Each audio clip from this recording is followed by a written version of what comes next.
I'm Brittany Lewis with Forbes Breaking News.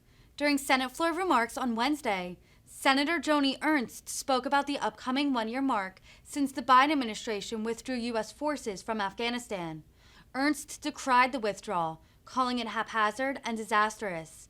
She highlighted several, quote, broken promises Biden made, such as promising to return home all Americans left in Afghanistan and avenging the deaths of 13 service members killed during the withdrawal. These remarks come after President Biden ordered a drone strike that killed al-Qaeda leader Ayman al-Zawahiri over the weekend, who was found hiding in Afghanistan. Senator from Iowa. Mr. President, today I come to the floor to urge President Biden to return his attention to his disastrous withdrawal from Afghanistan 1 year ago.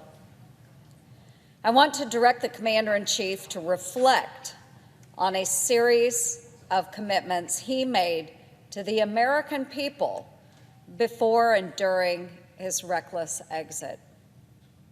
On August 19, 2021, President Biden promised U.S. troops would remain on the ground until every American who wanted to leave Afghanistan was evacuated. On August 26, 2021, President Biden promised to hunt down and avenge the deaths of 13 service members killed in action by ISIS-K in Kabul. In a speech to the United Nations on September 21, 2021, the President promised his administration would hold the Taliban accountable to protect the rights of Afghan women. Mr. President, the Commander-in-Chief failed to uphold his word on all three fronts, and American security and prosperity have suffered as a result of his broken promises. Today in Afghanistan, Americans who want to come home remain left behind. And the administration's lack of transparency concerning both the number and desire of Americans trapped in Taliban-controlled Afghanistan is alarming. The President and members of his cabinet repeatedly claimed the number of Americans who wanted out of Afghanistan was roughly 100. That number was spouted from September 2021 through the beginning of this year. The same number over and over again, even though we would hear reports on the television that 40 more Americans were out, 200 Americans were out, and yet the number remained the same. How many Americans remain in Afghanistan? The number they kept using was 100. There's no way around it. President Biden broke his promise to the Americans who remain, and their families anxiously awaiting their return. Americans have lived and traveled abroad with assurances that the United States would come to their aid in the event of a conflict. No matter how far away, the U.S. is expected to have the backs of its citizens. Our withdrawal from Afghanistan was a cut-and-run approach that greatly damaged that guarantee. If the world's greatest superpower cannot locate and extract its own citizens from the clutches of 7th century thugs, then far greater tests of our sovereignty, security, and prosperity will only loom larger. As we approach the anniversary of the haphazard withdrawal, there is an open wound hurting our ability to deter the actions of our adversaries. President Biden promised vengeance on the terrorists who killed 13 Americans. including one from my hometown of Red Oak, Iowa, at Hamid Karzai International Airport. He told the American people, "The United States will never rest. We will not forgive. We will not forget. We will hunt you down to the ends of the earth, and you will pay the ultimate price." Again, the commander-in-chief's rhetoric does not match his actions. The U.S. military has not targeted or conducted any counterterrorism strikes against ISIS-K in Afghanistan since America's withdrawal on August 31st, 2021. Those who planned the cowardly act remain at large. It's not like ISIS-K is holed up in the Hindu Kush Mountains away from population centers. At least 26 terrorist attacks, many of which ISIS-K has claimed responsibility for, have struck the Afghan people in metropolitan Kabul since our withdrawal. Our enemies are not hiding, but far too often, America is. We're also struck with a largely unrealized, over-the-horizon counterterrorism strategy that has not deterred the resurgence of terrorists or avenged our lost warriors. Our military and covert operators' recent strike was welcome and long overdue, but the strike demonstrates a capability rarely employed and a posture toward terrorism far too inexact. It was President Biden, after all, who said last August that al-Qaeda was gone from Afghanistan. Folks, that's clearly not the case. Ensuring that al-Qaeda leader al-Zawahiri will never harm an American again was a necessary action, but the strike has raised serious questions about the security situation that we have in Afghanistan. The president's so-called and much-promised over-the-horizon counterterrorism strategy has not been a deterrent like it was promised to be. Instead, we're seeing a growing threat emanating from Afghanistan. This is the first U.S. military strike in Afghanistan since America left on August 31 of last year. In the meantime, ISIS-K fighters are flowing into the country at alarming rates, while al-Qaeda and the Taliban have clearly been working together for the past year. At the very least, the Taliban and Haqqani network gave al-Zawahiri and his thugs safe haven, demonstrating ongoing Taliban collusion with terrorists.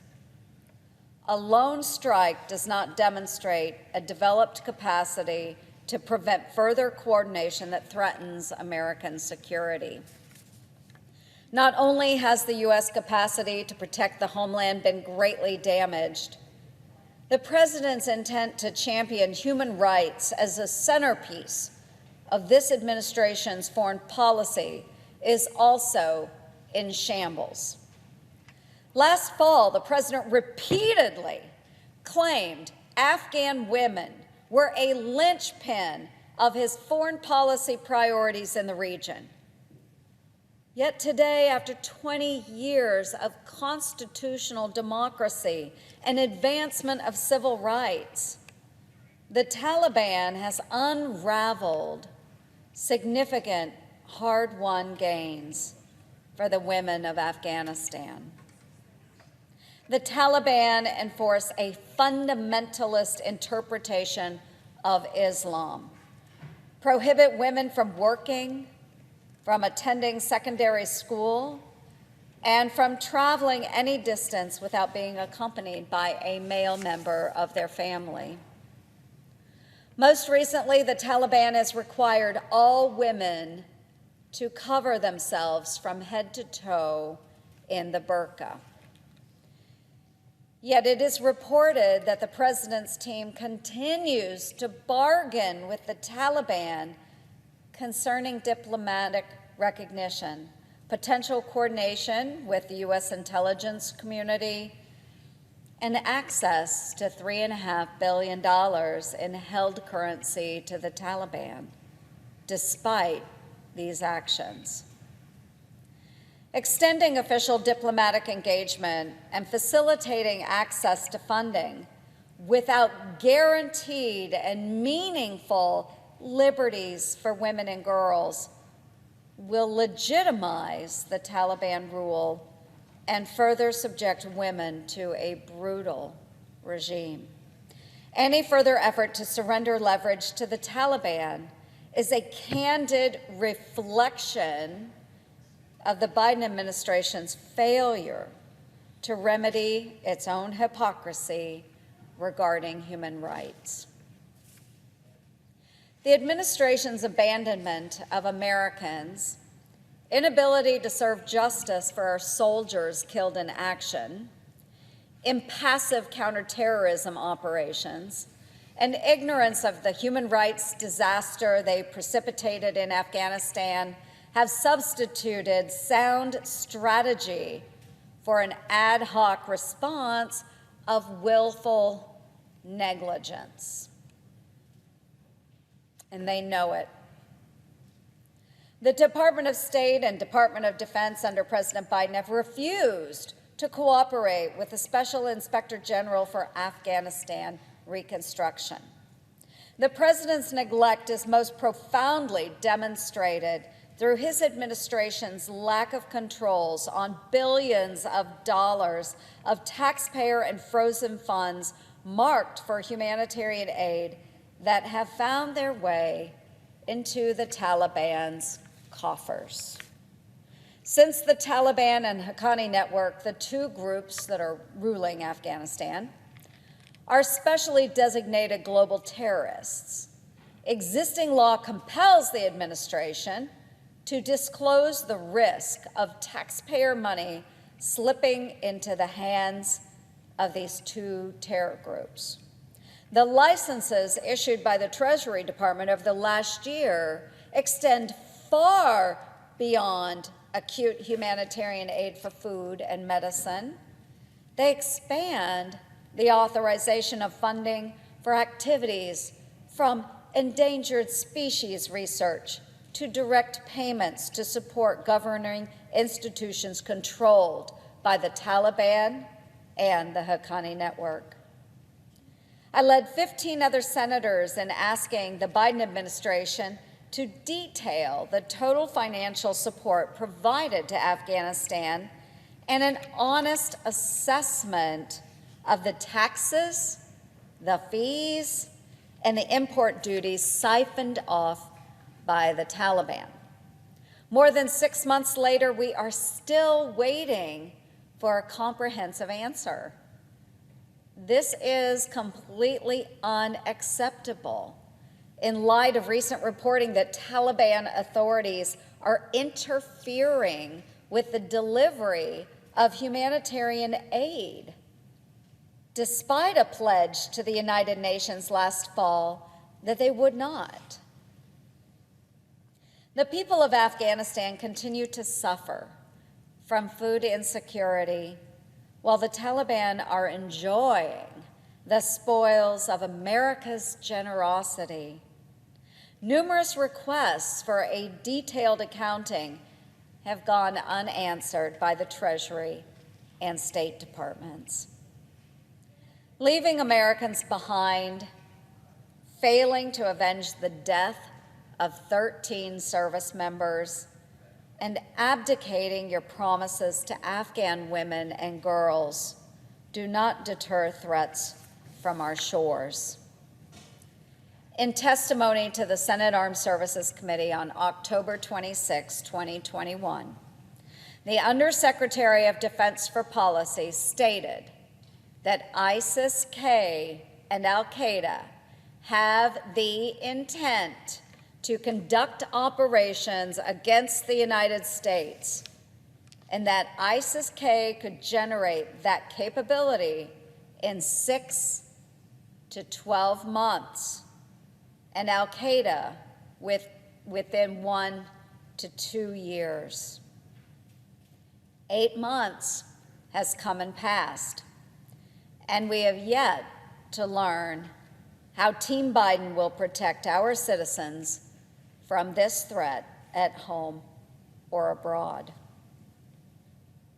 In the absence of such a framework, threats to our national security grow every day, risking the lives of Americans at home and abroad.